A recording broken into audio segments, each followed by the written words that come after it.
Good afternoon. Let's start our panel, the first panel of the afternoon. We are starting with a small delay, so we are sorry for that, but these delays are common in these conferences, so we are all used to it. This is going to be a hybrid panel, so some of the participants are going to be here in person, but we also have participants online. I see that Professor Florencia Rubiolo is already online. I've seen also that Professor Ioana Constantin-Bercean is also online, and Professor Saeed Banihashemi is also online. So, and we have here Professor Valeria, who is going to be talking in person. We don't know one of the participants if it's going to be here in person online, but we are going to start anyway. Before we start the panel, let me just introduce myself. My name is Daniel Cardoso. I'm professor here at Autonomous University of Lisbon in the Department of International Relations. I'll be moderating and sharing this session. And what I was told by the organization is that each of the speakers is going to have 15 minutes for an initial presentation. We are going to hear from all the speakers first, 15 minutes each, and then we are going to open up for questions, both here at our auditorium and also online. This panel, I find it particularly interesting. You might have the program, you see the title of the panel, Power Politics in Emerging International System. You might have seen very interesting things happening lately in international relations regarding emerging countries. The BRICS summit took place very recently with great news from that forum. China, India, Brazil, other emerging countries are showing themselves more actively in international relations. So I think that we are going to have plenty to discuss in this panel. So I very much look forward to hearing from all our panelists. So I thank you all for your presence. I thank all the panelists for their presence as well. So, and if you are okay, we are just going to follow the order in the program. And following the order in the program, the first one to speak is Professor Florencia Rubiolo. Professor Rubiolo, are you with us? Yes. Hello, can you hear me okay? We can hear perfectly. Do you have a PowerPoint presentation to share? I do. May I share it from here? I think it's possible. Maybe try if you can share the presentation. Perfect. Can you see it? Yeah. We can see it. Okay. Professor Rubiolo, 15 minutes. Thank you, Daniel, for the presentation first. And it's a pleasure for me to be here. As you know, I'm from Argentina, and Daniel just mentioned the expansion of BRICS. And while Argentina is one of the countries invited to join BRICS, I'm not going to talk about this in this presentation, but because this was arranged before this news, but we can talk about it in the questions if you want. My presentation is about Europe's role in Latin America in the context of competition between China and the United States, particularly in the region.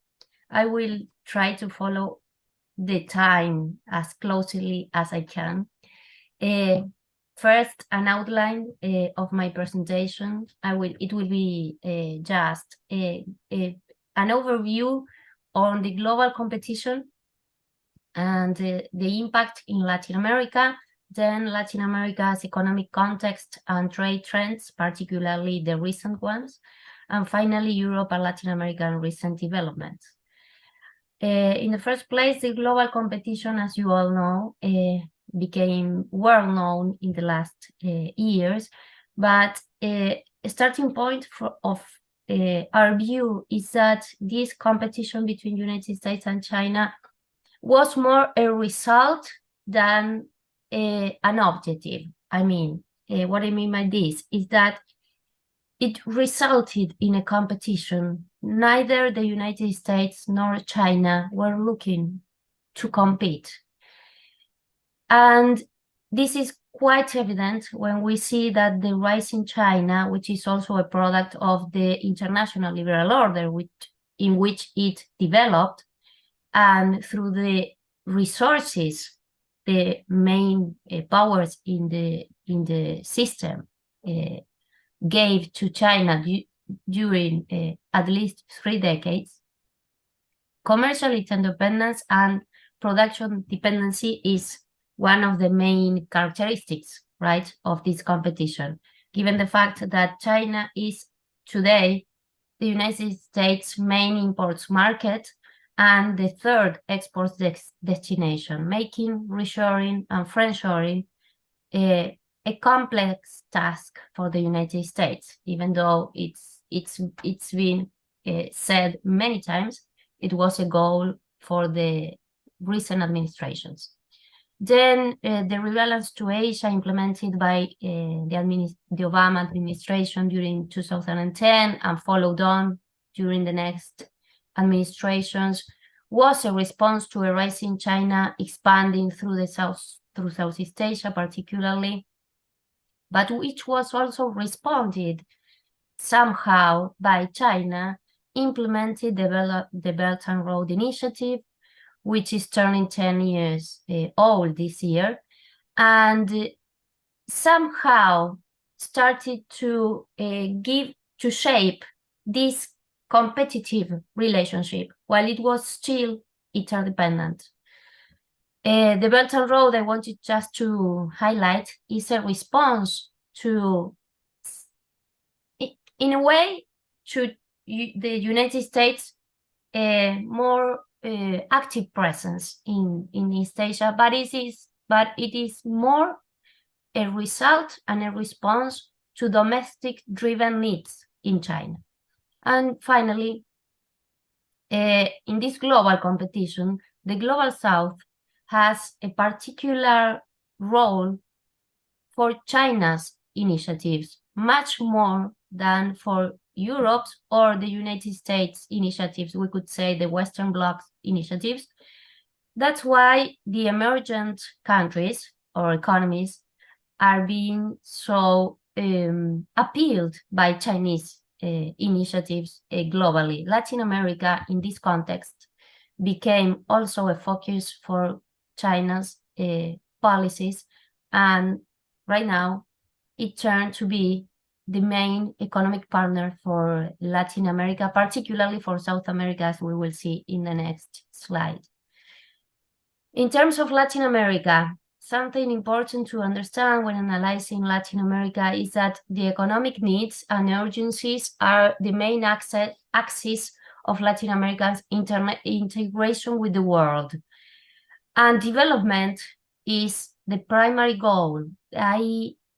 Why I underline this is because probably, as we can all see on certain political conflicts, Latin America has not taken a clearly Western-oriented or liberal-oriented position. We can talk about this too later. But that's because political and diplomatic objectives are second within the rank of interests in Latin American global integration. There are still many needs regarding development and infrastructure, particularly basic infrastructure needs. And China has become not only a trade partner, but also a very competitive alternative for financing infrastructure projects. In in fact, if you see the numbers, China has become the first lender for Latin America for infrastructure projects right now, even higher than the World Bank and the IMF. So China represents an inevitable alternative for Latin American countries in order to improve their economic standards. The Belt and Road Initiative and the Asian Infrastructure Investment Bank both have set foot in Latin America. They are non-exclusive initiatives led by China, so it has become very attractive for Latin American countries. As you can see in the map, most countries in Latin America are part of the Asian Infrastructure Investment Bank, including Brazil. Mexico is a prospective member, but still not a full member. And most countries also have become members of the Belt and Road Initiative. 21 countries in Latin America are members of the Belt and Road Initiative, excluding Mexico, Brazil for now, and Colombia as the major economies that are not members of the BRI yet. This is important to take into to consider, because there are some countries like Chile, for example, which also has a very close relationship with the United States. So there we can see how even though China and the United States are competing between them, and even though the United States has a discourse of even more competition with China, in the Latin American context, we can see them somehow sharing the relationships with the countries. But what is Europe's role in this context? First, I wanted to show you some Latin American trade tendencies for the last 2 decades. You can see how the United States and China do have the most share of trade relationships, while Europe has lost some of its participation. But I wanted to show you a second figure. This one includes Mexico. It's LATAM's trade, but this one excludes Mexico. You can see the change between China's participation in South America and China's participation in Latin America. When we consider Mexico in Latin American statistics, the role of the United States becomes much more important. But when we exclude Mexico of these statistics and only include South America, you can see how China has a much more active and important role for South American economies than for the whole Latin America, in at least in trade, in the trade dimension. I think it is an important difference to consider that Latin America as a whole is hardly homogeneous. It has many differences, and one of the most important ones is the trade structure and trade partners for South America and for Mexico. We can also talk about this later. And in order to keep up with my time, as you could see, Europe has lost some part of the commercial role it had in Latin America, particularly in South America, but it hasn't lost the role it still has as one of the main investors in the region. The United States clearly is the first one with 38% of the total investment in 2023, while the European Union, in 2022, I'm sorry, and while the European Union holds 17% of investments in the region. China has less than 5% of investments in Latin America. It still has a small role in this regard, but some more recent trends about Latin America and the European Union particularly, there was in July the CELAC EU meeting after 8 years in 2015, maybe showing some renewed impetus given to relations with the Latin American region. There is a changing environment in the Eurasian scenario. The war in Ukraine has a role to play in this calculation. There is also an ambivalent role of the European Union within the US and China rivalry, which is also quite close to Latin American concerns about the US and China rivalry in the region.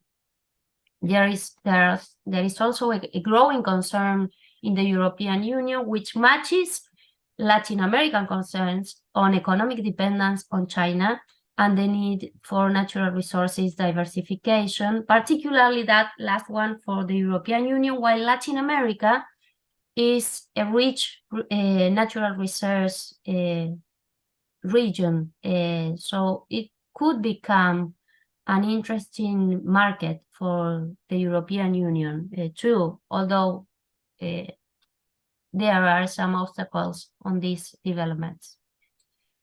There are certainly some differences between Latin America and the European Union regarding particularly political and diplomatic positions. The war in Ukraine and Russia's invasion has become one of the main topics on these differences. While Latin America and the EU has implemented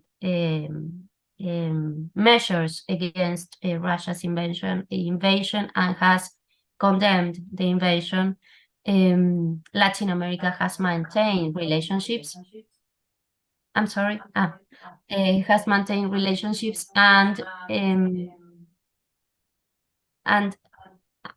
hasn't implemented or hasn't supported the measures against the economic measures against Russia.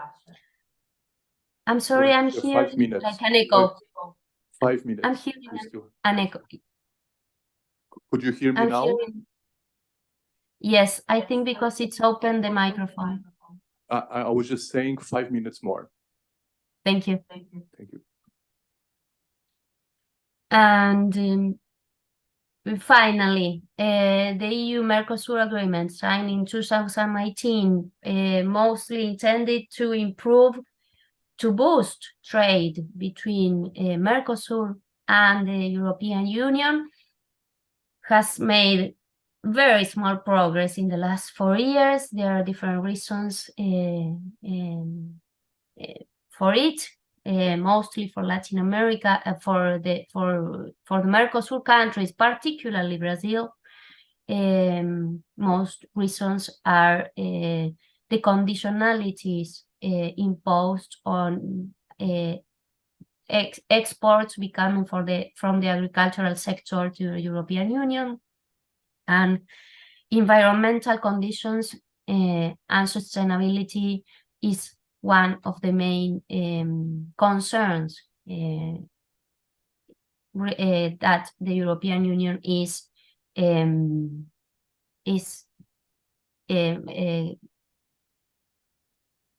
imposing somehow to Mercosur countries, in which Brazil has become the main interest, the main country to avoid this imposition.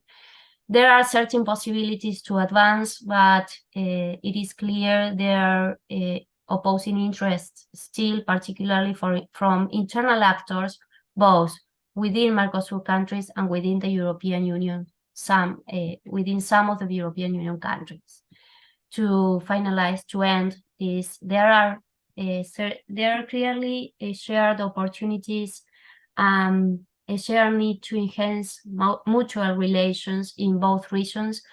And I certainly want to underline that both shared concerns particularly on China's US rivalry and the effects it may have on Europe and Latin America, and there are also shared values between both regions.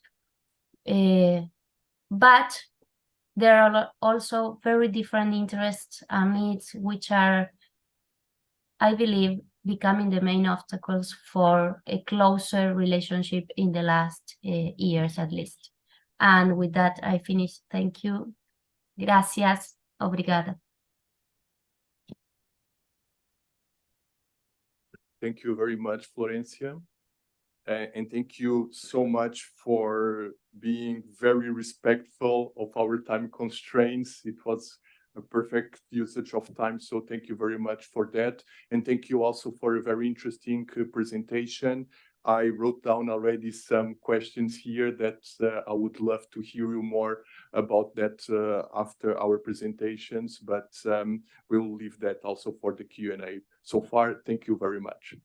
And we will move now for our second presentation, now with Professor Valeria Puga-Alvarez, who is here with us in person in the panel. So without further ado, I pass immediately the floor to Professor Valeria, thanking her very much for being here with us. The word is yours. Thank you. Thank you so much, Professor Daniel Ivanderall. And thank you to everyone as well, and to the organizer of the CESRAN conference. It's a pleasure, of course, to me to be here just to share a couple of ideas, especially that I tried to develop over this new phenomenon that we are facing, as it is the globalization and post-globalization, or deglobalization, as others out or try to point it out. So I try to bring a little bit these ideas, and especially what could be the role of Latin American countries, and especially the fact that Latin America has been connected with the globalization through trade. Okay, so I will try to observe, of course, the economic, financial, especially the economic and trading dimension, but also, given my nature as political analyst and international analyst, I will include certain concepts, of course, of states. So one of the main debates that appears in my presentation has to do with the role of the debate. And if there is this myth that states are against market, state versus market, that is very constant, and we can see how this debate has been developed by outstanding economists like Danny Roderick, Joseph Stiglitz, and so on. Okay, so just I want to start by defining specifically what do I mean by globalization, the period that we have lived around the last 50 years, probably, especially as a result of the Bretton Woods Accords, with the creation of these institutions that are still governing the international arena, like the IMF, the World Bank, the World Trade Organization, as it is since the 90s, of course. So I will define globalization not in a just technical way, but I prefer to look at globalization as part of the result of the precise historical moment.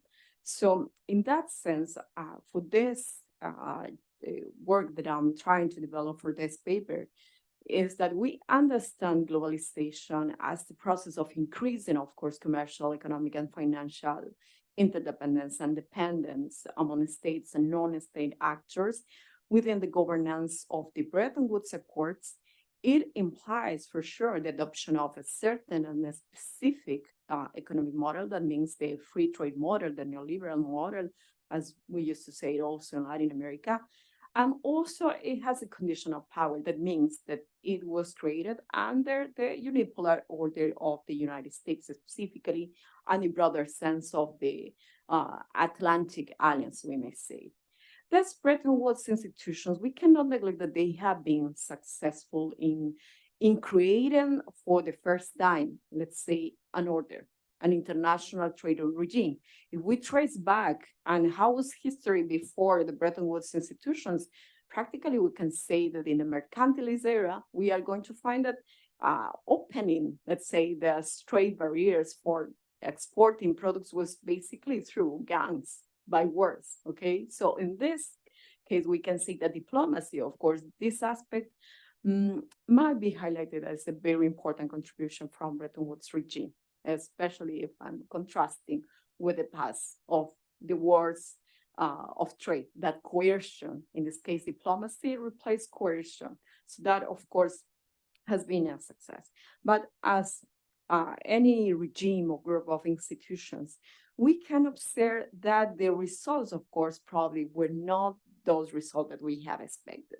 That when those institutions were created, there were many expectations also around globalization, the promise of lifting out of poverty millions of people, of reducing inequality.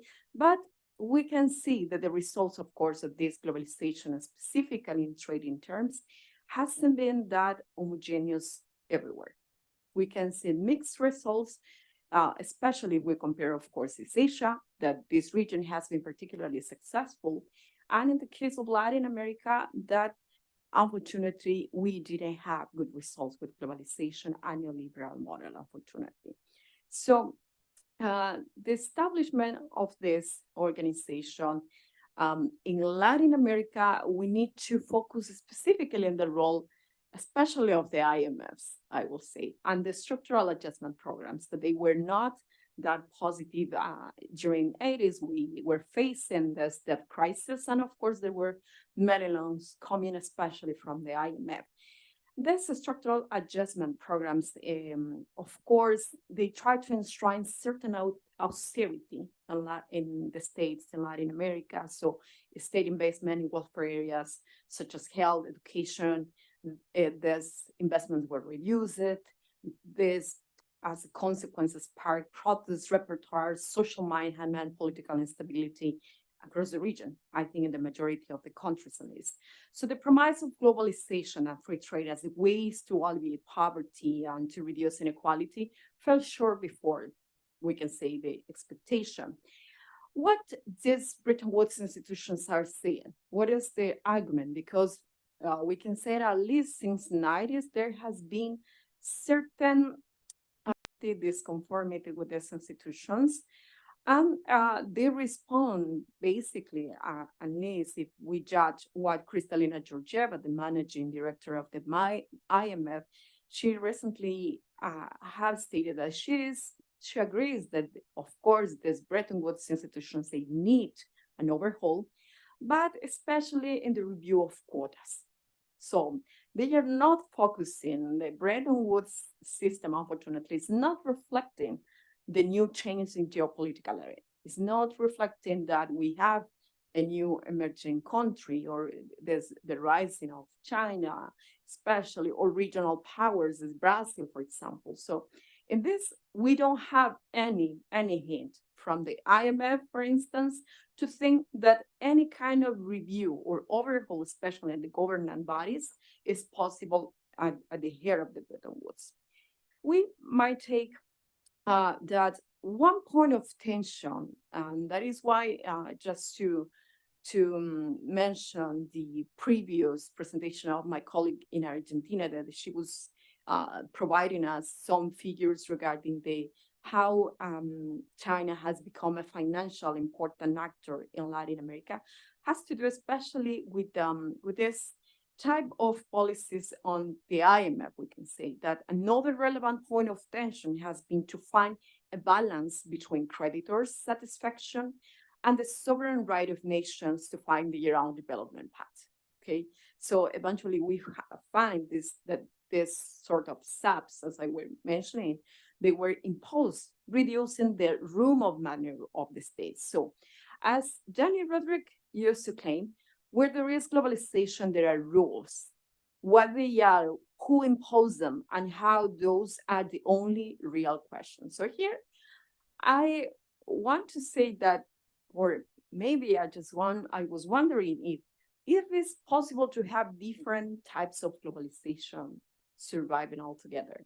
I mean, I was defining as the present globalization, the result of the governance, especially of the United States.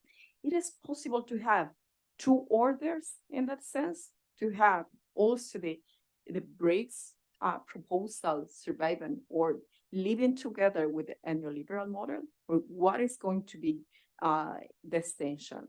So emerging powers like China and Russia instead had preferred to portray as the advance of the multipolarity. If we see the narrative of the IMF, for example, and especially Bretton Woods officials, they are saying we are living in a period of fragmentation, rise protectionism around the world, not especially in the G20, so not in the, we can say, developing countries where they affected of the globalization. No, especially the protectionism is rising in the G20. So this we need to think about it. So emerging powers like China and Russia instead have preferred to portray this as the advance of the multipolarity, or as the recent fifth BRICS summit plus that was in the last few days was stated as an inclusive multilateralism. So in my view, the BRICS is reading the picture correctly in the sense of filling this type of vacuum of,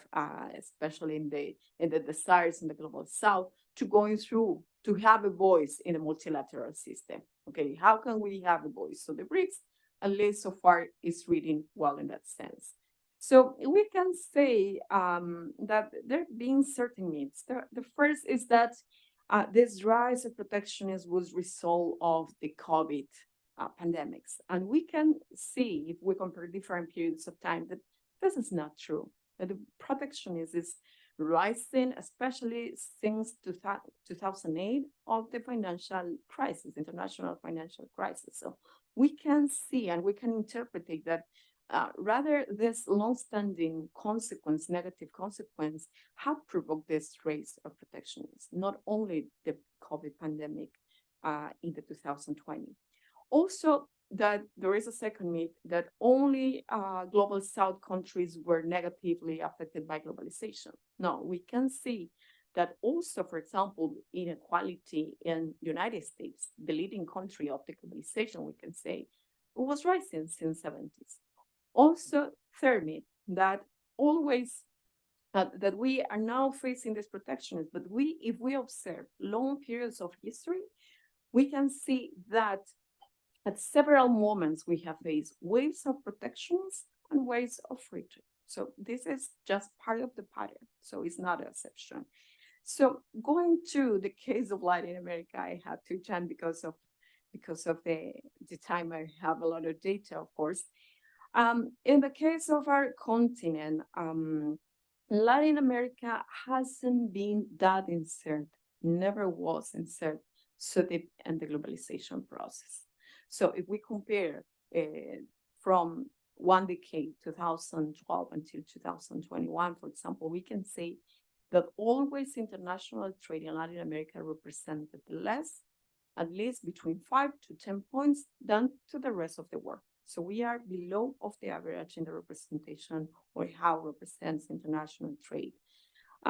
We can have a lot of arguments in that, but especially the Latin American economies have not strove for further diversification in terms of patterns and productions. So even though we have changed of partner, nowadays it's probably China, the most important partner in Latin American countries, and it's not anymore the United States, but the United States is still probably the second or the first, depending on the country. But the problem of Latin America, that irrespectively, disregarding of the model, it has been a primary exporter since the colony. And this role hasn't changed. And it's interesting, if we look at the history, especially, there is an interesting research, if you have time to consult, made by the economist John Williamson. He has studied inequality, for example, by collecting data from 29 places over 2 million. And he finds something very interesting and striking. After 1879, Latin America saw a rapid increase in inequality as commodity exports boom, benefiting the elite who own much of the region's cropland and minerals. So what let us know through this finding is that actually the booms, they increased inequality. So there was not a body to redistribute accordingly this wealthy income coming from those boom exports. Okay, so liberalization in this case of the globalization in Latin America, exacerbated this pattern and provided to the powerful economic and financial group the theoretical justification for extend their application as matter of elites rather than as matter of state. That is still a main problem in the majority of the countries of Latin America.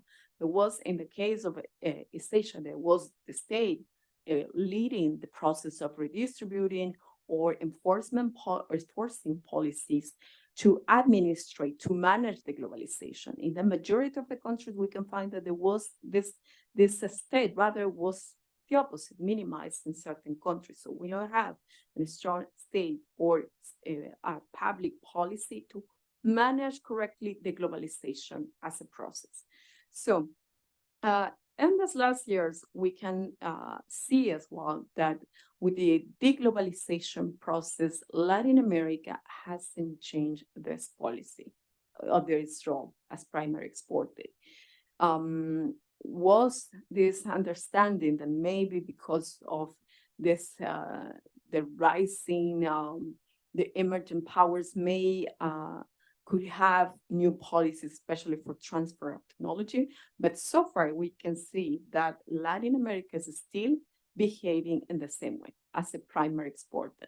So just as a proposal, of course, because of the time, I don't have a lot of, I have a lot of points left there.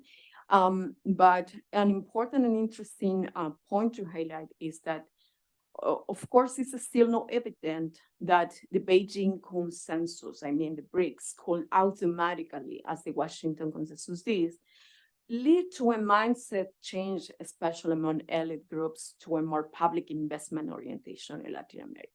The pragmatic side of China and Latin American elites have blended well so far, providing that business and interest prevails over any old-fashioned perception of China in the continent. In conclusion, two factors might incentive to productive elites to abandon the commodities trap. One internal that has to do with establishment of social contract as a precondition to increase the trust in the state as an independent actor, and other external that has to do with incentives or international trade policies to foster innovation. This means a revision of restrictions and the enforcement of a gradual or differentiated reduction of costs of knowledge transfer to developing countries. In this regard, regional integration mechanisms can be the negotiator strongholds, of course. So my question, finally, to close my presentations, can we have one type of globalization, or is likely that different understandings of globalization could emerge and live together? How these globalization ideologies may compete and change the Latin American elites' minds. Thank you so much.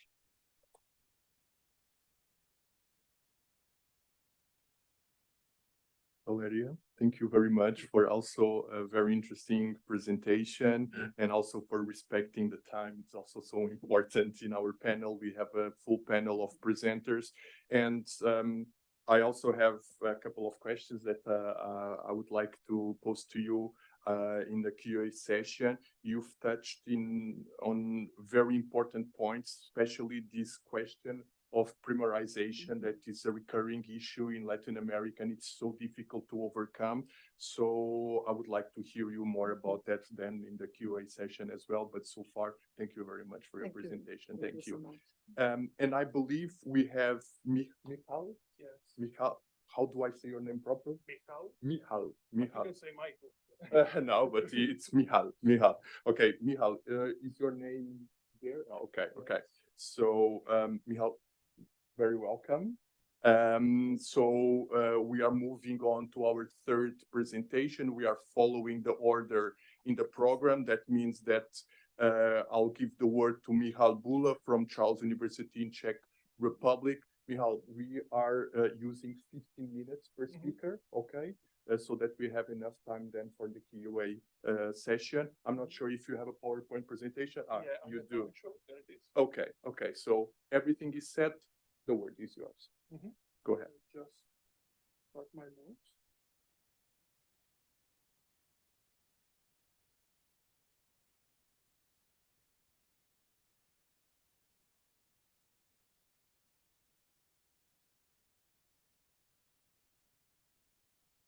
Hello, everyone.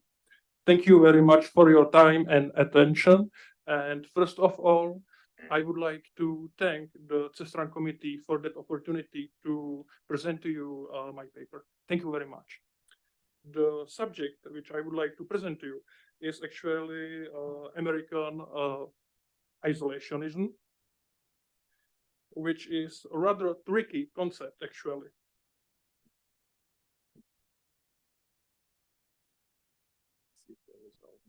Thank you.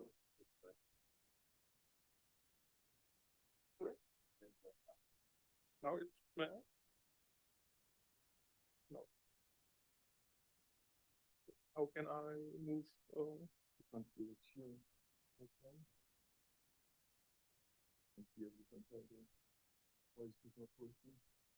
Duarte.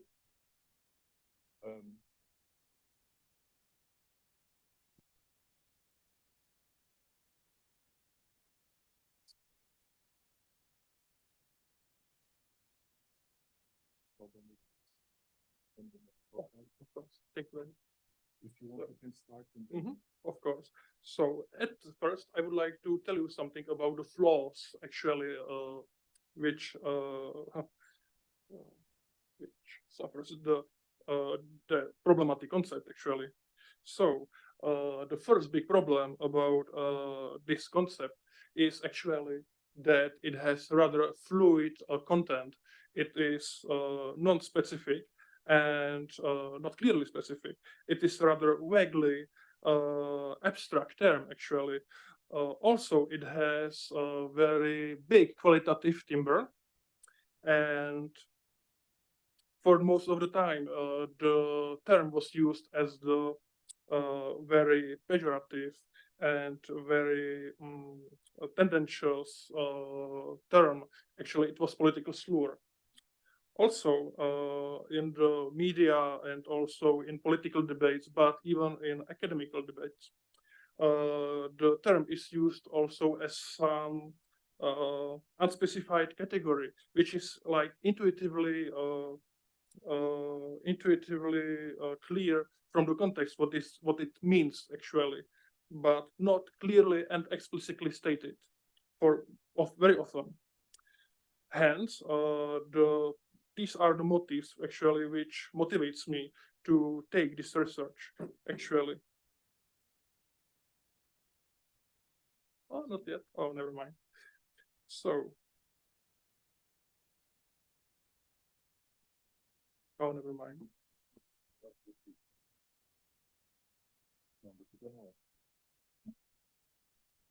Oh, thank you very much. Now, thank you very much. Nice. And here we can see my research puzzle. Actually, what I would like to know is actually which specific policy measures should a statesman and stateswoman should do to be labeled as isolationist, and if labeled that way, how much isolationist were they actually? It's not clear nowhere actually. The other thing which is not clear is also whether the existing perceptions of that very term can allow to use the concept to be applied actually to earlier isolationist period, but also to the current foreign policy. Hence, my research question is, what was the specific level of isolationism in an administration from the isolationist period under the typical interpretation of American history, and in an administration from the current period? Now, in literature, we can actually identify a trio of currents or groups which every has a slightly different approach toward the concepts. Actually, the first of them actually didn't believe in the very existence of the phenomenon, and it actually states that the concept is mere myth or just a misinterpretation of the historical facts. It is actually due to two facts. The first of them is that author from this group of writers have an excessive concentration on economic diplomacy, on economic interaction, and hence they didn't see no isolation, they see only cooperation. Another big problem is that they tackle the term in an overly general sense, like a total isolation in also economic and cultural era. Hence, they didn't see any isolationism. The second stream actually sees the concept in much narrower political security terms. And they see the isolationism as non-interventionism and unilateralism. But there is one big problem actually, because those authors actually cannot to differentiate between the unilateral policies under the flag of isolationism and between the mere unilateralism, because those two policies are interchangeable, and it's not clear how they can actually differentiate them. And the third stream is actually the approach of one author. It is Bear Braumuller, and he sees the isolationism as voluntary and general abstention by a state from security-related activity in some geographical area where the given state has capabilities to act actually. This is the very important aspect, because if actually state isn't capable to act there, so we cannot see his inaction as isolationism, because it basically has no other chance. But also there is one big problem, because his formulation is too general and it's not clearly stated specifically what his conceptualization actually encompasses.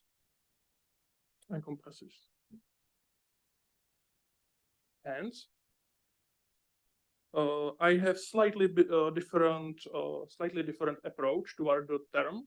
Actually, I follow the steps of the second and third streams, but at the same time, I have, I would say, a rather original approach. I see the isolationist policies as one of the potential responses of the key decision makers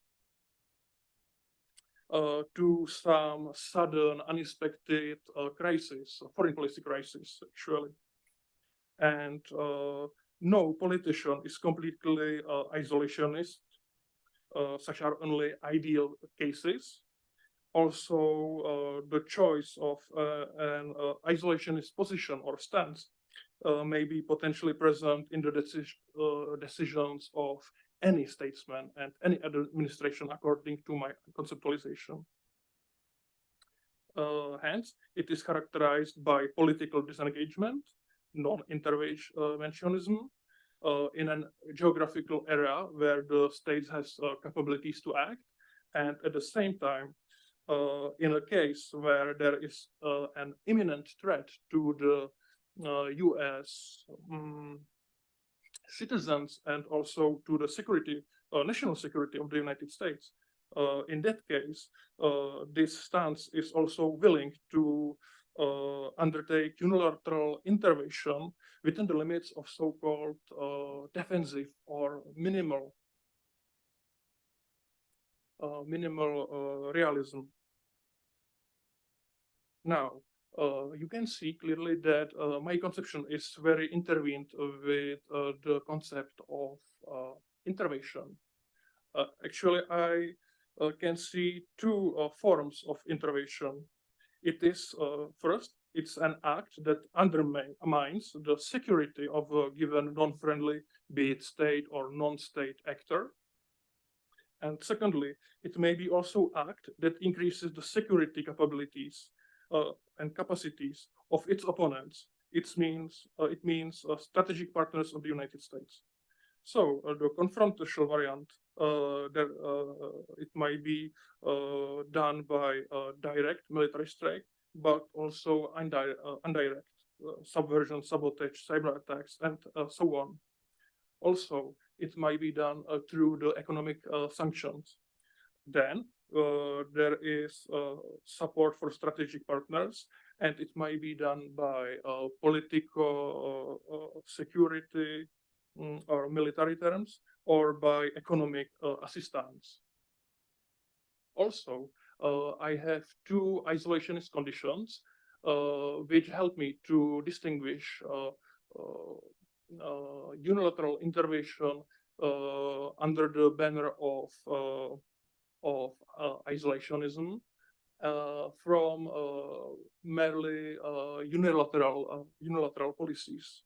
The first one of them is actually that the motive for the very intervention was an imminent, already stated, imminent threat to the state security and to a significant number of US citizens.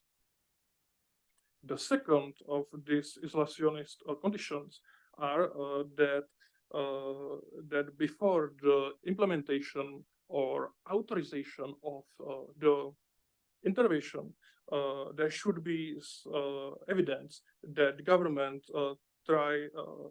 tried before this less confrontational means. I mean, like economical or diplomatical means. And also, intervention by strategic support should be initiated only in an attempt to avoid a direct confrontation. Now you can see summarizing table which show us actually those three components which I just mentioned, and also there's manifestations in actual foreign policy. Also, you can see some antonyms of isolationism. Each of them are related to different component of the isolationism.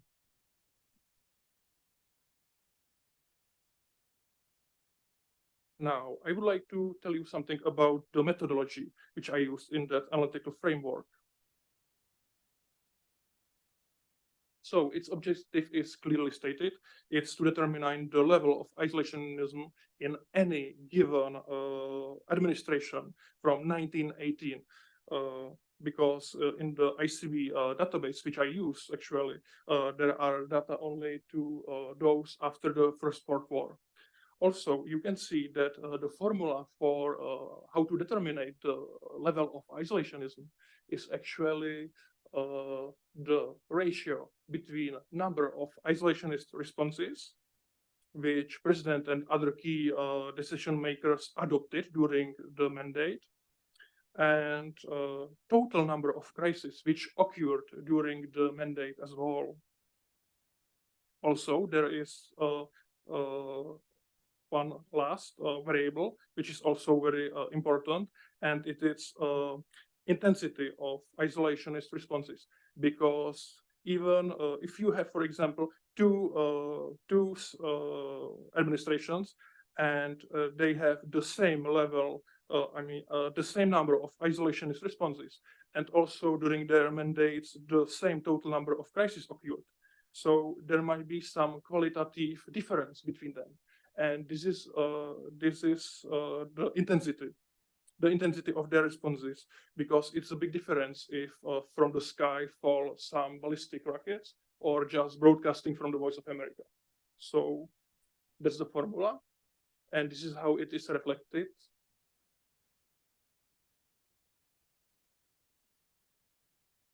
Also, I would like to take a closer look to that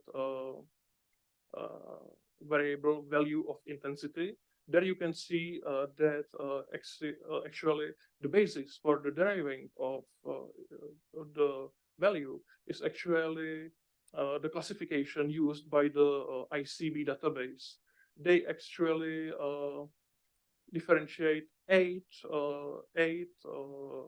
possible responses of the United States, from the not reacting at all to the direct military intervention, and to each of them, I put their value of intensity.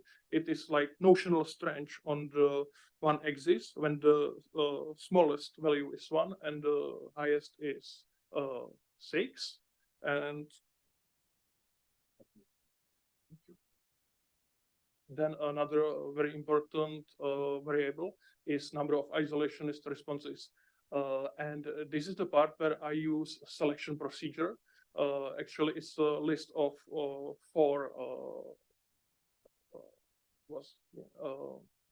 four conditions, and these conditions serve as a procedure which could give me the exact number of situations when administrations actually took the isolation steps. It is there implemented the aspects which are show you previously. As you can see, there are all of them, but we have unfortunately no time to look at them. So it is very briefly. And now you can see the summary table, which can show you how my conception is related to the terminology of the ICB project. You can see also in the third column the intensity of value of responses. And also you can see from the last column how those responses are actually related or subjected to which selective condition. Now, I applicate that framework actually to a pair of administration. The first of them was the administration of Warren G. Harding, who died after 2 years in his office, and his office was taken consequently by his vice president Calvin Coolidge. And the second presidency was actually that of Barack H. Obama, which was actually the last one, the most recent one, to which we have complete data on the ICB database. As you can see, actually, it's not so surprising that the level of isolationism, which you can see in the graph number 2, of the presidency of Warren G. Harding and Calvin Coolidge, it is much higher. But what is interesting here is how precisely it is higher when we compare it to the isolationism of Barack Obama. Then you can also see that one of the most isolationist administration of the 20th and 21st century, that of Warren G. Harding and Calvin Coolidge, it has a level of isolationism only not really 64%, but it is still 5.5 higher than that of Barack Obama. Now, what does it mean? So I think that application of this framework to the all presidencies after 1918 could actually give us a very, very interesting perspective to the direction and trajectory of US foreign policy in the 20th and 21st century. Also, I think that this could be taken as a proof that actually a framework is applicable to the eras which are usually interpreted like golden eras of isolationism, but also to the eras which are described most often as years of deep engagement. So regardless of the interpretation of that era. And I think that it could be the first step on the path to deepen our knowledge about the phenomenon of isolationism. Thank you very much for your time and your attention. And thank you. Thank you very much, Michal, for this interesting look into a concept that I don't see being very analyzed in the literature. I'm going to ask you about that, but it's good to kind of bring back again the concept of isolationism and look at it from a very interesting methodological and analytical way. So congrats for your paper, and I also have some questions for you afterwards, but we can do that in the Q&A session. For now, thank you very much for your presentation. So we still have two more presentations in our panel. These two other colleagues, they are going to present online. The first of them, Professor Ioana, I think that you are already with us. Professor Ioana, I'm not sure if you heard me in the beginning. 15 minutes per speaker. Without further ado, the floor is yours. Thank you very much for being with us. Yes, thank you very much for having me, and I'm so sorry I couldn't make it. Due some bad flight arrangements, I canceled the last minute. And normally we should be doing this, over dinner or maybe networking. But I would like very much to extend all of you an invitation. Actually, I've been listening Professor Rubiolo presentation, and I was quite amazed because we have some common points of research or some common interest. And for now, I'm coordinating a volume about BRICS and G7 competition on adversary. We are working on title, and we are in discussion with an international publishing house. And actually, all of you are invited to write me if you are interested to become part of this collective volume. My email address, I think it's in a book of abstracts.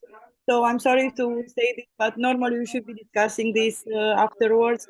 But I take this opportunity, even if spending a couple of minutes of my time here, I'll promise to try to respect the 15 minutes time. So anyway, we can have some correspondence afterwards. And if you are willing to be part of this project, we plan to publish it next year because it's the next competition of the new world order, so to say.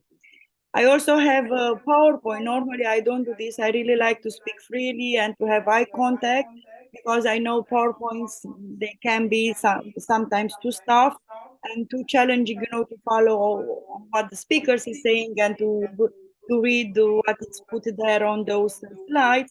But because I'm here at home and maybe some of you want to take some notes or maybe to prepare some questions, I'll just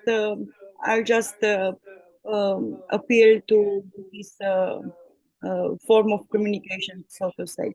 So I just want to see if I am doing the right thing. Do you see my slides, right? Perfectly, yes. Okay. So as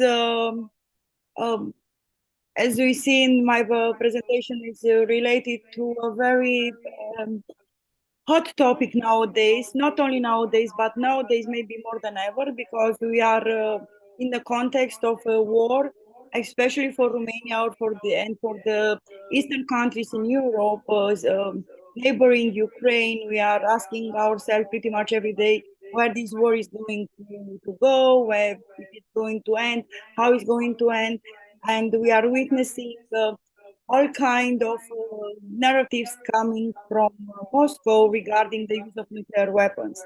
And as you all know, even last year, President Putin moved changed the posture of its nuclear arsenal. And now more than ever, we are wondering if we are facing a third world war or a nuclear Armageddon and so on. I mean, the discussion are pretty much over there. I'm trying to make full screen, but I really don't know where. All right, so just moving forward in my 15 minutes time, this would be the content. I'm planning also to extend my paper and to publish it to one of the names of the journals mentioned by you in our correspondence. And just to be brief, the content, the paper will be structured like this, like an introduction defining the nuclear order. The second is going to be identifying the actors in the ongoing climate, understanding the global effects on nuclear conflict in the 21st century and ensuring or looking for ways of ensuring nuclear deterrence. And for conclusions, and as any decent research paper, I have to present some findings, some future proposal and policy implication. So do not waste any time. We all seen that today the world is polarized, and we have the nuclear weapon states modernizing their arsenal, and some of them even looking to pursue the nuclear arsenals. And it's really easy to notice that the conflict between deterrence and disarmament is in the open, and the risk of a nuclear war is publicly debated, as I mentioned in the beginning. The nuclear diplomacy is at risk, and we can see since 2018, since JCPOA, the Iran's nuclear deal, it's hanging, it's actually on the life support, and we don't have any longer negotiation with North Korea, at least not publicly, and we also are witnessing a very strong narrative coming from Moscow. I'm trying to make something if I can, but I'm not sure I can. Okay. View. Maybe here. I'm not sure if you're using Windows or Macintosh. I have PowerPoint on my Mac, but it should be here. There is an icon at the bottom, the one that shows a presentation. More to the left. Yeah, that was the first one after the Zoom. Not to the right, the first one on the right. Exactly, that one. Oh. If you just click. Oh, okay. Oh. I think it's a little bit better, maybe. So maybe better to use how you were doing before, because like this we see even smaller. If you could just unclick on that button, or there you go. Exactly. For us, it can be like that. Not yeah, it should be some. Normally, when I'm trying, maybe like this. Anyway, so moving forward, I don't want to waste time. Yeah, just go ahead. Okay, so at this point, we know the only use of the nuclear bombs were in 1945 in Japan, and according to William Walker, we have 3 lines of thought in the aftermath of the bombing, and on the matter how we should respond to this. So we have first, in recognition of the need to transcend the anarchic systems of state, many supported the idea of world government. The rivalry among states and their acquisition of weaponry should end. Others are advocating for submitting these new technologies to international control without altering the basic nature of the system. And actually, we do have some international institution and the international treaty, actually the Treaty of Non-Proliferation, in order, but even if they are legally binding, pretty much nobody is following, not any longer. And on the third place, we have by submitting these new technologies to international control, and we should not without altering the basic nature of the international system. We also have a theoretical approach because it's a scientific research paper, but in short, because this part is the most difficult even to hear it, but we have to mention it because we have the classical approach to studying the nuclear weapons basically belongs to realism. It's structural realism because it's related to anarchical nature of the international system. Therefore, the structural realist views the weapons as a strategic deterrent, one that discourages the major use of force by deterrent attacks of the possessor vital interest. But as we see right now, the mutual deterrence actually, it's also threading on life support because we are still hearing and listening to some kind of threats. So far, the mutual assured destruction and the nuclear taboo has been in place, and they were working, and we really hope that for the future they will still be in place and nothing will alter them. But anyhow, when this war is going to come to an end, in any end possible, we cannot figure it out how. We have to reconsider and we have to revisit the way and the matters over controlling the nuclear international arsenal. We have this structural nuclear realism, and it's mentioned also and studied by Booth and Mr. Wheeler in 1992. And they are assessing that the material characteristic of the weapons determine the weapon's strategic effectiveness. And also, according to Susan Martin, they serve as an effective strategic deterrent, and weapon must have immense destructive power to impose cost and that outweigh the benefits gained by an attack. And we also have a constructivist view and a sociological approach on nuclear matter. And the constructivist view looks at how we think and speak about nuclear weapons. The value of nuclear weapons is not predetermined by their physical characteristics, and transformation in the perception of their value can occur if enough people in the right place change their minds, also by Mr. Wheeler in 1992. According to this view, nuclear weapons can be eliminated and their value change if insecurity is reduced. A world without nuclear weapons may thus be within reach. But this might be a little bit of utopia, but at least if we can produce some international agreements of international treaties, at least to stop the proliferation, because actually the title is nuclear non-proliferation, but non is in brackets, because as we are seeing right now, and pretty much many researchers are viewing in this way, the 21st century is not about non-proliferation, but rather about proliferation. So here comes the constructivist approach, and our side as civil society, as academia, and any public voice, you know, to do our best to change the political factors' minds. So on the third chapter, actually identifying the actors, we all know the actors. On the elaborated paper for publication is going to be a little bit more, but you know we have 5 nuclear states, the most known P5, United States, Russia, China, France, and United Kingdom. And then we have the 4 non-nuclear states, but this is a paradox because they do own nuclear weapons: India, Pakistan, Israel, and North Korea. And we have a nuclear umbrella states: Japan, South Korea, even Belarus now, because as we've seen, they pose themselves under Russian nuclear umbrella, and even Kazakhstan and so on.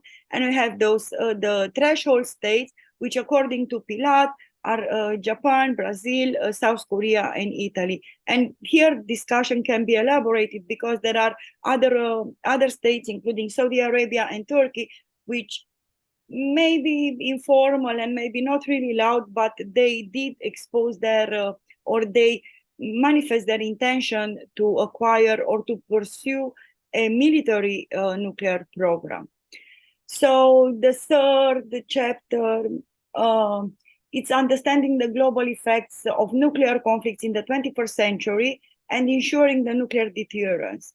Because it's very important for us to understand what a nuclear war or even a limited nuclear strike, which actually it's also utopia, because once a nuclear strike is launched, there is going to be a counter response. So we cannot speak about only one nuclear weapon in use and without response, because this is actually how it's working. So basically, when we are speaking about this kind of stuff, we have to understand the consequences of such a situation, a hypothetical, and I really hope never happening situation.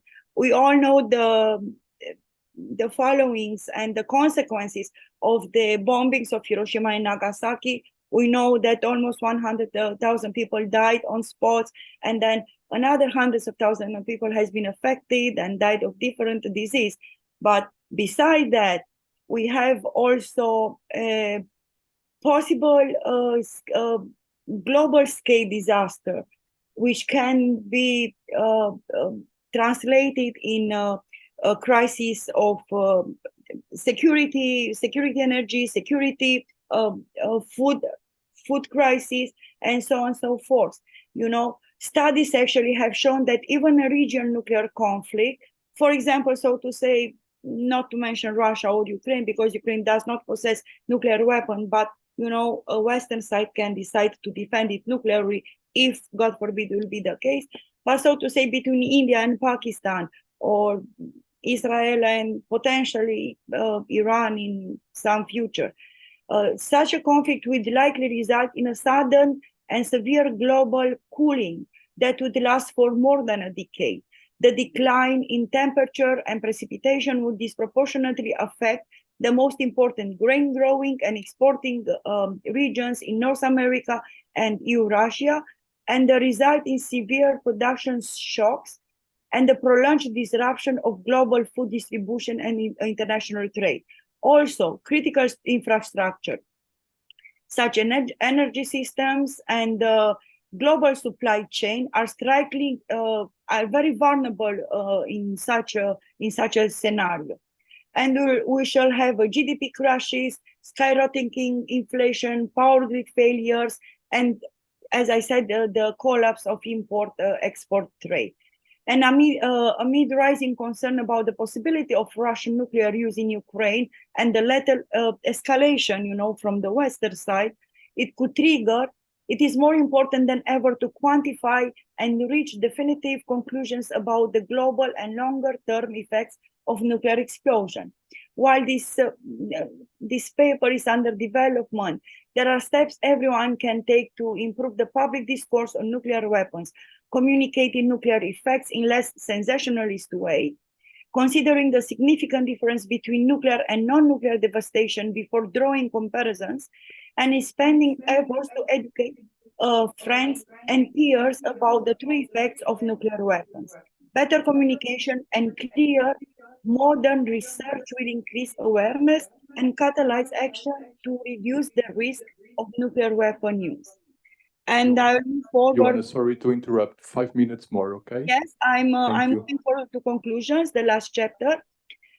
Conclusions are about findings, future and policy implication, which is also under development, and it's a sui generis process, actually. So this paper objective has been primarily analytical, aiming a better understanding of why states acquire or renounce nuclear weapons, and as just mentioned earlier, to understand the consequences and to spot on, narratives to raise awareness about the consequences of such unwanted scenario. As in words of former Director General of IAEA, of International Agency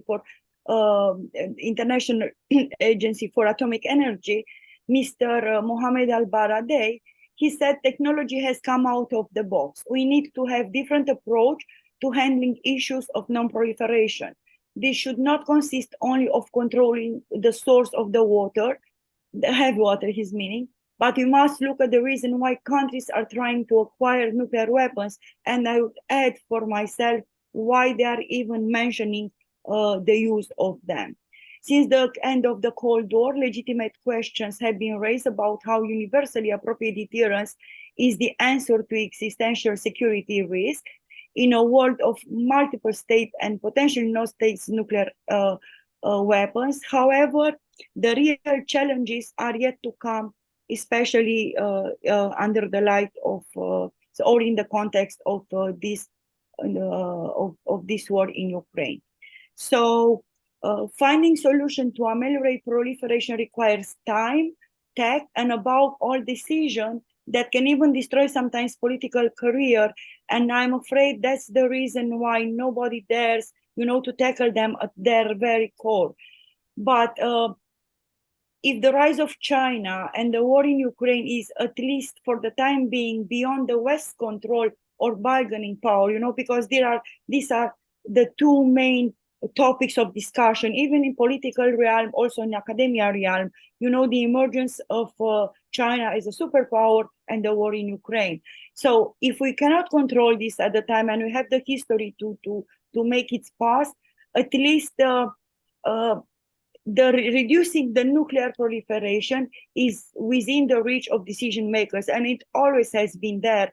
And if we do well remember President Barack Obama, it has been mentioned, he has been mentioned before. If we do remember that speech in Prague in 2009, when he spoke about a world free of nuclear weapons, and actually he won a Nobel Prize for that, I might dare to say. But from that point up to now, nobody took real steps, actual steps in reducing the global arsenal of nuclear weapons. So even us as academia or civil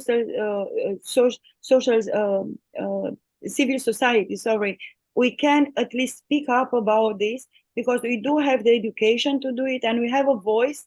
And as much as we can make our voice heard and we can explain loud and clear what would be the consequences of such a scenario, I think we still have a chance, because this is, as Mr. Scott Sagan put it, actually relying on nuclear deterrence or nuclear taboo, as it's mentioned quite often. So if we rely on nuclear deterrence to keep the peace, it's like skating on thin ice. Just because we've done that once or twice, it doesn't mean we should expect that the ice will be safe forever. Thank you so much. Thank you very much, Ioana. Thank you very much for bringing such important topic for our panel. If climate change has the power of eventually drive mankind for extinction, nuclear power is also one of these factors in international relations. So as society, as academics, as statesmen and stateswomen, this should be a topic in everyone's mind. So thank you very much for sharing your insights with us about this very important topic. So we now move to our last presentation. I call on Professor Saeed. I think that Professor Saeed is also with us. Professor Saeed, thank you very much for being with us. I think that you heard me in the beginning, 15 minutes for each speaker. Now the floor is yours. Thank you very much.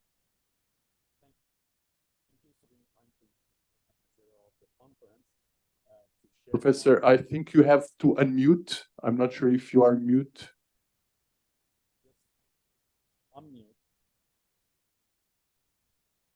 Yes, you are hearing me? We can hear you now.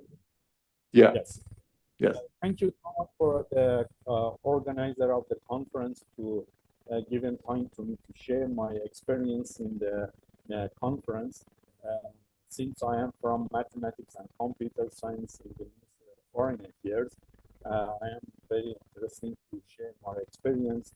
We are teaching the School of International Relations of the Foreign Affairs, the young diplomat to be going to the Ministry of Foreign Affairs.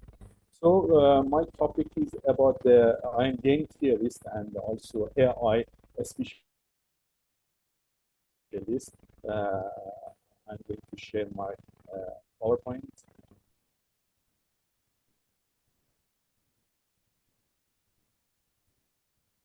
Can you see my PowerPoint? Not yet, but I think it's just loading. Yes. Just 1 second. My topic is the role of the game theory, on the international relation, and an example of the Iran-USA relation prediction.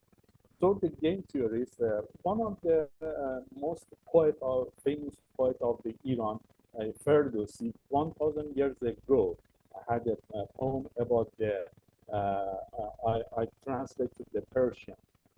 به نام خدا توانا بود هر که دانا. Means that the person who is the more science they are more powerful.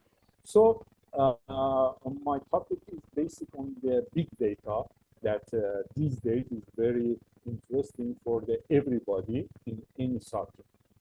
Game theory is a subject which in definition is the study of a strategic situation, which most of the international relations researcher and also the diplomat, they have everyday strategic situation. So the game theory and AI is going to help the diplomat and researcher in international relations and political science to predict the future. The game theory duty is to predict the future. Means that if our data is correct, up to 90%, we can predict the future. I am sure that all of the people in the conference are interested about the future of the Ukraine and Russia war, which I have written an article going to be published very soon about the future of this war, about the Taiwan, what will happen. And during my career, I have done a lot of prediction. For example, prediction of the presidency of Trump. We predict that Trump will be the president. Also, that we have in Iran, we predict who going to be the president of the Iran. And very important point in the game theory is that not only say to you what strategy and scenario you choose for the being successful, say that what is your opponents want to do. It is very important. That means we can know what is the strategy of the opponent in the game theory. Game theory have a lot of, when John Neumann in Hungary, I was the ambassador of Iran in Hungary, for that reason I went there. Game theory is a very now spread in different subjects, in the military, international relations, biology, social science, economy, and so different subjects. So the game theory is a very useful tool for the diplomat to predict the future. But very important, our job which I have done, and I want to share with the other scholars in this conference, that mathematics is a tough subject. And those international relations and political science are coming from the art science, and they are not very comfortable with the mathematics and computer science. So for first time, in Iran, in the School of the International Relations, I converted the game theory for the international relation and political science. That means in the easiest way, we teaching the game theory how to use the game theory for prediction of the future. So here is an example of the great game, which those are coming with the mathematics of the high school, they can use very easy. For example, here we have two strategies for player one. Which one is bigger, B plus or A? Sure A. And which one, C or B plus? Sure B plus. In this way, we are teaching the game theory to the young diplomat to learn the game theory, and with the easiest way, they can conclude that which strategy is the best. For example, here, B is bigger than C, A and bigger than B plus. So the alpha is the best strategy for player one, and we can predict the strategy of the pair, which we compare like that. Which one is bigger, B minus or C?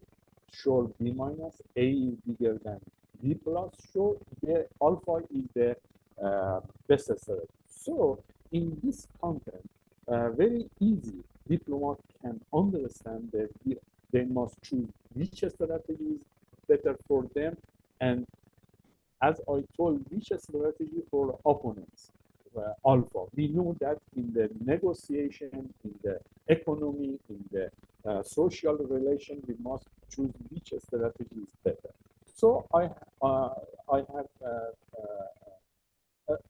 most important question which usually they ask me, how it is possible to digit the international relation and political sense. Very easy example is here that we can relation of the nation, relation of the person, we can digit. When two nations is very good relation, we can give +1. When they have some conflict but not fighting, 0. And also if they have so many conflict, -1. But in this way, we can digitalize the events in the international relation. But so the international relation is complicated. We use the Gambit. Gambit is a software which you help the when the scenario and the strategy is too much. So the Gambit can help us which strategy is the best. 10 years ago, to Dr. Zarif, Minister of Foreign Affairs, I predicted the relation of Iran and Saudi Arabia that going to be very bad condition. But unfortunately, the problem is that in the top level, they are not going to be given so much importance to this matter. For 8 years, we lost their years because they are not listening to our prediction. So in the last part, I have given so many examples here that how the Gambit works. But because time is less going to be finished, I'm going to the last conclusion that Iran and USA, what will be the prediction? USA and Iran, they have here, in scenario, we have two strategies. USA, that means negotiation and talk with Iran. P, punishment, that means sanction. Iran has two scenarios, cooperation, and R is rebelling, not cooperating with the USA. So in this digit is coming from the information we collected from the United Nations, from military, social, economy, and kept here. And here we are going to predict the relation of the Iran and USA like that. I told before, 6 is greater than 5 and 0 is greater than -. As a game theory, I am predicting that USA want to talk. As you have seen during the last few weeks, Iran and USA are going to negotiate about the prisoner and free the money of the Iran. But Iran strategy is A and R. Why? In the JCPOA, Iran is not going to cooperate and rebelling because in this game theory, we're predicting that Iran is not going to cooperate because Iranian people and Iranian government, they have very bad history from the USA. Whenever any nation had the negotiation with USA, there was a problem. Libya, Iraq, Afghanistan. So Iran has learned from history, and Iranian nation learned that negotiation with the USA is useless because after the negotiation, you can see the Ukraine, so many from the Congress, they went to Ukraine, they pushed them, and they went to war, and so many people killed. I am sure if there was a good game theorist in the near the Putin, never he was decided to go war with the Ukraine. For that reason, the game theory and AI, especially AI now, is going to help in these contents to the diplomat and the researcher to predict the future. I have predict the Ukraine and Russia war, and I'm going to publish maybe by next week. Everybody can join. My email is there, and anybody can want to my article about Iran and Saudi Arabia, about the Trump and the USA and the North Korea relation. It is in the internet. I have written some cyber diplomacy book, which is published in India, and I will be very happy if the they can change the information with me in this regard, and I'm ready for any question. Thank you so much that given time to me to exchange my experiments with you. Thank you. Thank you, Professor Saeed, and thank you for sticking to time. It's going to help us to have a bigger QA session. Thank you very much for your paper and for this transdisciplinary dialogue that is always so important to bring insights from other disciplines. Thank you for your input. We started a little bit later. As you all know, we had some problems in the beginning, which means that we have still a few minutes for questions and for additional comments from our speakers. I'm now going to open the floor, both for those who are here present in the auditorium and also for those who are online. I'm just going to ask my colleagues inside there if there are any questions in the chat to help me navigate them so that I'm aware of what's happening. But I'll start first here with our participants in the auditorium, and I'm going to ask if there are any questions to our panelists.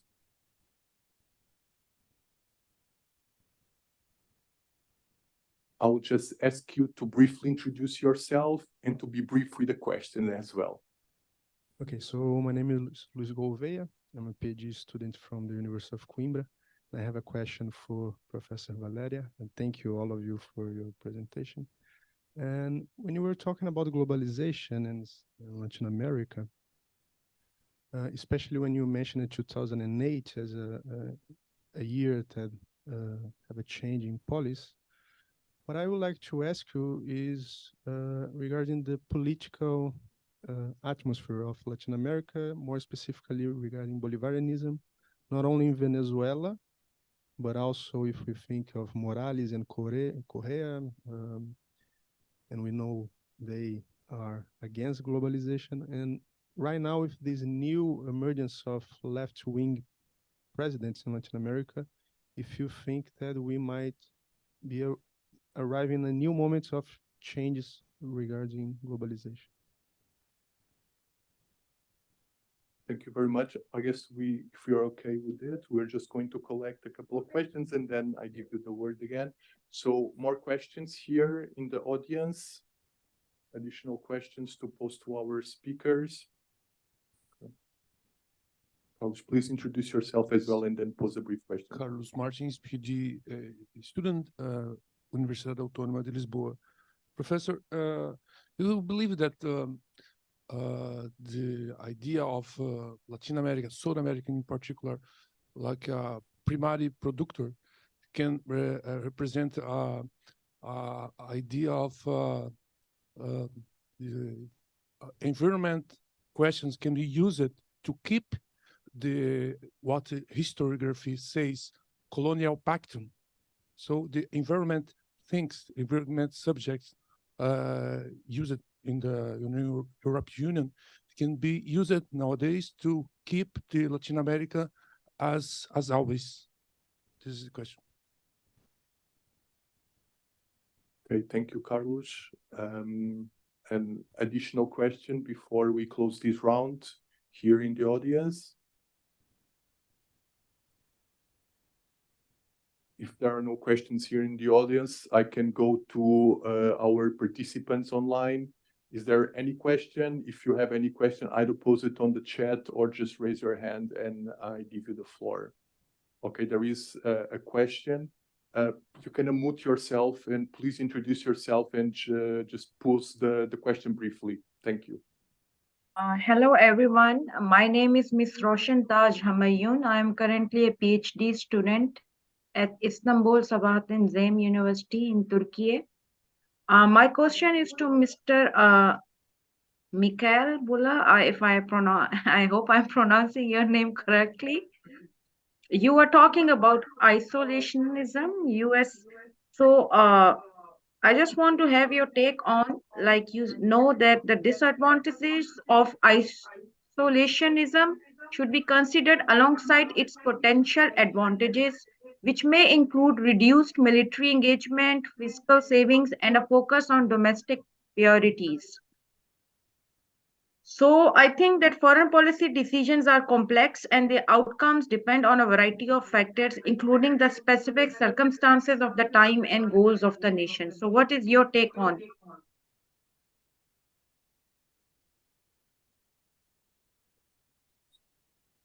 Okay, that was your question? Yes. Thank you. Thank you for your participation. There is one more question I see here on the chat by the participant, Orazio. Orazio, if you want, you can just unmute yourself and pose the question, or you can type it on the chat box as you prefer. No, it is a question for the chair, so it's not about if it's you me. chair what. Okay, so it's a technical question. It's not about the speeches. So better to address it right away. So,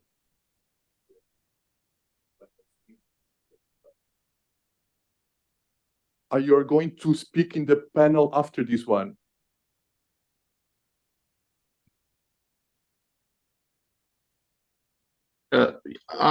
Yes, maybe I had. Okay, perfect. Yeah, it's just the next one. But please stay with us. Stay with us, sure, then you can join the next panel. Okay. Thank you. Okay, so we've collected enough questions for this first round. So what I'm going to do is I'm going to give the floor first to Professor Valeria. There were 2 questions posed to you, and I think there was a third one posed to Michal. So Professor Valeria. Okay, thank you so much to my colleagues and for the questions. Yes, I would say the political environment in South America has been determined for sure. Nonetheless, we can say that even though we have this change in the political game, the nature of primary producer has been unfortunately turned, or hasn't, a new path hasn't been chosen, let's say, in a more deliberate way in a regional arena. In 2008, certainly, as you were pointing out, and there was a big change, the so-called pink tide, or the new left wave, or also it was mentioned as the Bolivarianism and so on. Of course, there were many differences in this process in Latin America. Usually, as a scholar, I have seen that all these processes are put in a setback. And of course, they have strong differences if we compare the government of Lula da Silva, the government of Kirchner, or Correa, or Hugo Chavez, etc. Maybe, of course, the main feature is the degree of radicalism, and also that they tried, I think, for the first time to have process and to have models for their populations. They tried a little bit to decolonize, let's say, to not to think that the only model that we have is free trade. So they tried at least to accommodate this free trade model to the realities of their country. So I think that was an asset and the new pink tide. Of course, this was, especially I will say that this was backed by the right, say, in the demand of primary resources by China. So that, of course, increased the income, and to some extent, those governments, they could manage well those resources to redistribute the, for example, in the government of Korea, there were many policies, new tax policies, especially with this idea of redistribution. So, but as I was saying, even though we have this new environment in 2008, there wasn't the time, I think, if I don't know, it was a constraint of time or a constraint of forces, I mean, in the capabilities of every state to transform the productive matrix. After we can see then in 2015, of course, there was a decline in the new tide, and especially in the regionalism, because during 2008 you had many new regional integration mechanisms, UNASUR, SELAC, especially to having in mind to provide more autonomy to Latin America from the United States. That is one of the reasons behind. I wouldn't say that those governments, and even those of the new pink tide, let's say, they are against globalization. I think they were rather having in mind a different globalization where countries, they can have more independence. I think they were vindicating sovereignty, for example, in the international arena. So I don't think they necessarily they were against globalization, because when you listen the speech of Lula or Correa or Evo Morales, they are not directly saying we don't want the globalization or we are anti-capitalism. They are not explicitly saying, at least at the state level. They were saying, of course, we are involved in the system. We are part of this globalized world. We are in this capitalist model. We cannot go against that, but try to manage them according to the needs of our people, let's say. That was more or less the speech. So I don't think there is an opposition by nature, let's say, in being globalist and to take care a little bit of your own interests and the states. I think the ones not neglects the other. And the second question that you were mentioning, if I'm not wrong, the climate change as a source of new colonialism. If I don't know if it necessarily implies there is a phase, of course, especially I would say for Latin American countries, that they could be perceived as a neo-colonial tool, especially by demanding to not have destructivist policies. And I think there is a lot of debate in this. And then we have this tension between communities that they wanted to protect those resources, these natural resources, let's say in the mining sector, in the oil sector. Now we have the lithium, and many of you know this is like the most important raw material nowadays, especially for Latin America. And many countries are competing within the country to have access, especially to lithium. And then there is a tension between the communities and also we can say the national state. So I think climate change policies, and to some extent, and depending on the type of application, I would say, they are not deliberately a neo-colonial policy. So far, the state has clear-cut their priorities, let's say. So in the sense, for example, just to mention, in Ecuador, recently there was a consult on having the Yasuni oil under the ground. Okay, so not to extract these big resources and oil. So there was a consult. And what was the result is that the communities that are directly, let's say, that they are having under the grounds the access to this reserve, they voted one for yes and one for not.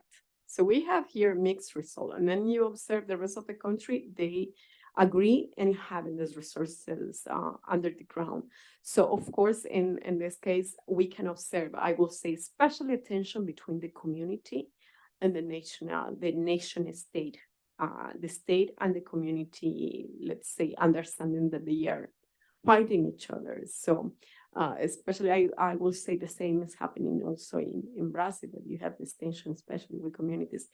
The problem that I have observed is that there is certain instrumentalization of this, that maybe communities, they have a legitimate voice and they're this, and they're having their rights, of course, the environmental rights and so on, that especially environmental rights are recognized in the Ecuadorian Constitution, for instance.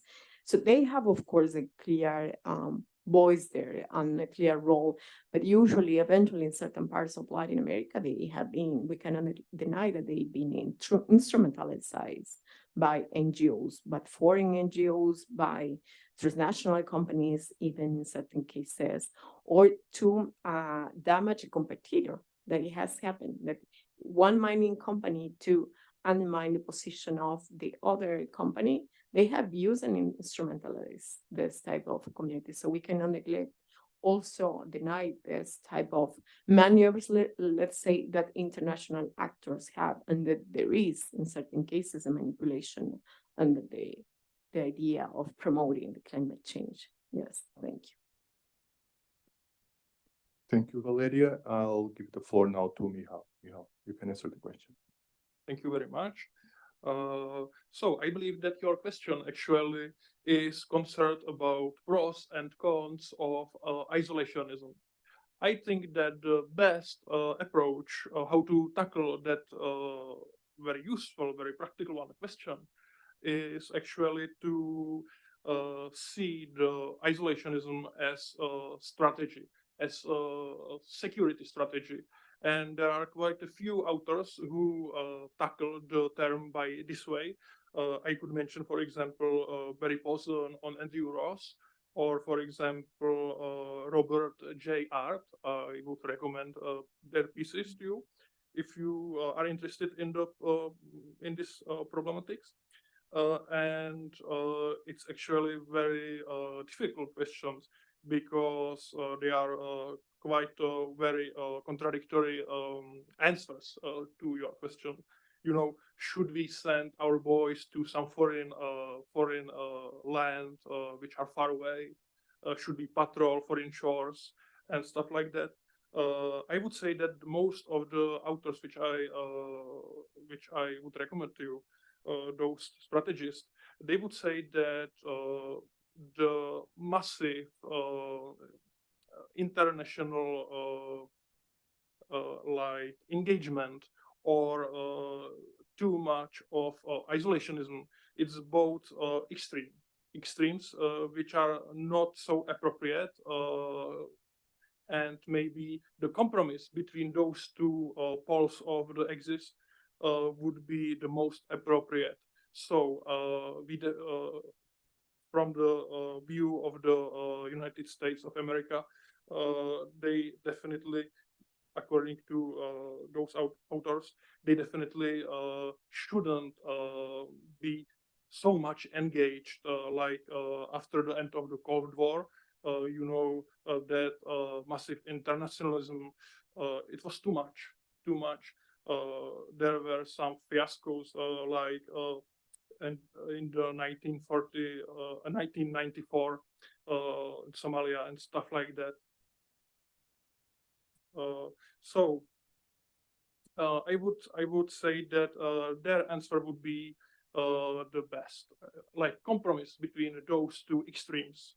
It means yeah, some portion of internationalism, but only the light version, you know, and only the one which is not so radical like that internationalism of the first part of the 1990s.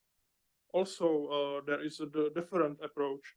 You know that Donald Trump was also very radical, and he basically destroyed some of the very important economical ties of United States with the world. There are some studies which can show you that that Europe actually made a lot of business deals, be it multilateral or bilateral, and United States were just sleeper in that question. So also that radical version of the isolationism is also maybe bad solution. That's my concern. Okay, thank you very much, Michal. So we started a little bit late, so it means that we have 5 additional minutes more. I would like to use these 5 additional minutes to use my prerogative as the chair and discussing. I wouldn't like to miss out the opportunity just to put 2 brief questions, one to Florencia and another one to Ioana. And if you could also reply quickly to the question so that we could close the panel as well. But I said that I had questions for all the panelists. Unfortunately, I won't have time to pose the questions to everyone, but to Florencia, I would like to ask, it's not exactly the topic of your paper, but I think it's related. So China is much more important to Latin America nowadays, especially South America. Given China's importance, especially to South America, how much you think that the relation of South America with the US changed because of that? What did you see that change? And if that change happened, where you see it happen? Do you see South America having more agency now towards the US, having more room to make choices, to decide where to invest, where to trade, who to enter political agreements? Can we attribute that to China's importance? I will leave you these questions so that you could also give your input about that. And to Ioana, Ioana, I totally agree with you. I think it's difficult not to agree with you that the most ideal scenario would be non-proliferation, disarmament. We all understand the disadvantages of having a world with nuclear weapons. But I would like to hear you about how much of a strategic importance nuclear weapons have still today. So I'm not talking about non-proliferation. I'm talking about worlds in which nuclear weapons exist. And I would like to hear you about how important strategically these weapons are. And the following up question would be, do you imagine, for example, a Security Council with a permanent country there being a non-nuclear power? Do you imagine, for example, Brazil being in the Security Council, even though Brazil doesn't have nuclear weapons? We know that all the permanent countries in the Security Council, they have nuclear power. But do you imagine a world in which a non-nuclear power would be part of the Security Council as a permanent member? And I'll leave you these questions, and I would love to hear you both about them. I would start with Florencia and then give the word to Ioana. Okay, thank you, Daniel. It's an interesting question. I would say that for South America, there are not really changes in the relationship with the United States, particularly thinking about the margin of maneuver, we could say, or the autonomy in the relationship regarding the United States. There are some reasons, I believe, in this short time. First of all, China and the United States have complementary roles in South America, not competitive. I would have to explain it, but that keeping in mind, they are moving in different spaces in Latin America, and they perform different roles, particularly in terms of investment and financing and trade. China is not competing with the United States regarding trade in South America, on the contrary, and it's not either competing in terms of investment yet. That's one point to keep in mind. So South America is still dependent on the United States for investment and for security. And also, I will give you an example of how China is not yet performing a role of competing in terms of giving more margin of autonomy to South America. The clear example is Argentina, with our relationship with the IMF. We are strongly dependent on the IMF today. China is not being able, of course, and Argentina cannot avoid the relationship with the United States and the dependence. And also another point to keep in mind is that the relationship with the United States and the margin of autonomy, we could say, depends much more on the government orientations, something that Valeria mentioned at the beginning, much more on the government orientations on the part of the particular countries than on the role of China. Argentina would be another example here, but we could also think about Brazil, an example of this much more important variable, we would say, on the autonomy or the agency of the countries in Latin America. Thank you. Thank you so much, Florencia. Thank you, Ioana. Okay, you can hear me, right? So the first, I will try to be brief. The first, the strategic importance of nuclear weapons. Actually, if we do speak, or as I said, it's a utopia. There is not going to be abolition of nuclear weapons. It's just a desire, cognitive desire or wishful thinking. But the strategic importance of nuclear weapons actually has been proved also during the Cold War, even though there is a very interesting discussion and long one, but I even wrote about it. Actually, during the Cold War, the world has been on the brink of nuclear war 13 times. It's actually documented and the informations are public.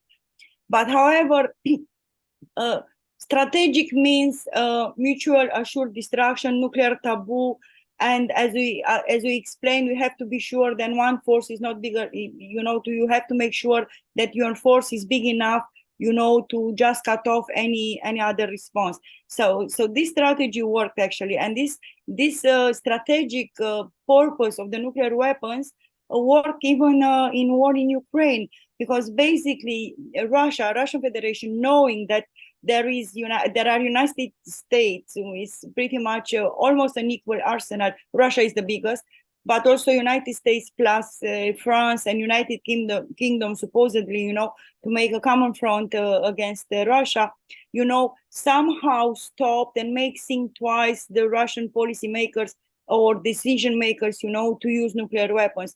So the strategic purpose is to balance and to assure the nuclear taboo. It has been since like 1945, since the first nuclear use, and since then, almost 80 years, we did have this nuclear cold peace, if you will. So yes, strategic weapons, they do have their own purpose, and they will have probably their purpose in the future competition between China and United States. Although this competition, I think it will be more economical than, like a kinetic war per se, as, Lawrence Friedman was saying in To City Destruct.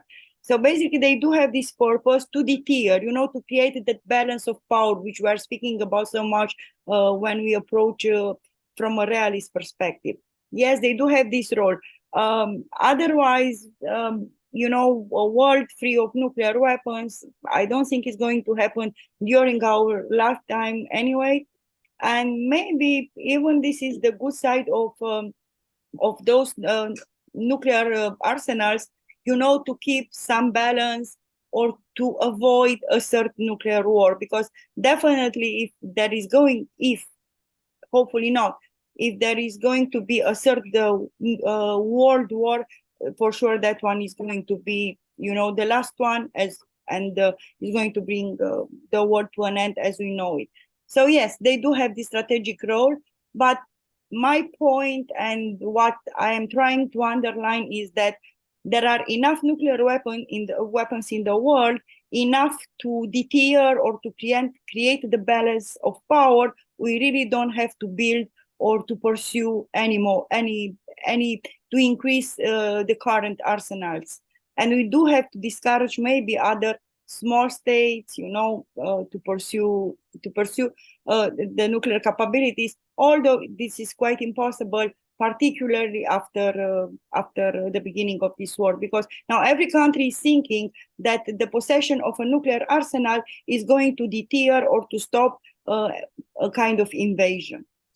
And we do remember the case of Iraq and the case of Libya and so on and so forth. On the second question, it's an excellent question regarding the presence of a non-nuclear states within the P5, to an extended P5, the Security Council of United Nations. And actually this question has been posed a lot. And there were discussion about it because, you know, there are states, as you well mentioned, Brazil and also Turkey was raising this question, and also even Germany was mentioning it, to have to extend the Security Council from the permanent 5 to permanent 10 or permanent 7 with some non-nuclear states within. I really don't think it's going to happen. Then, you know, we are living in a kind of paradox right now, because we do have in P5, we have Russia labeled as a state which started an aggression and invasion in Ukraine, and we do have Russia in this permanent 5 in Security Council, and actually Russia has the veto. You know, whatever, we all know that everything what is proposing that the Russia has the right to veto any resolution. So basically, we have one aggressor state within the one international institution which should be responsible for keeping peace around the world.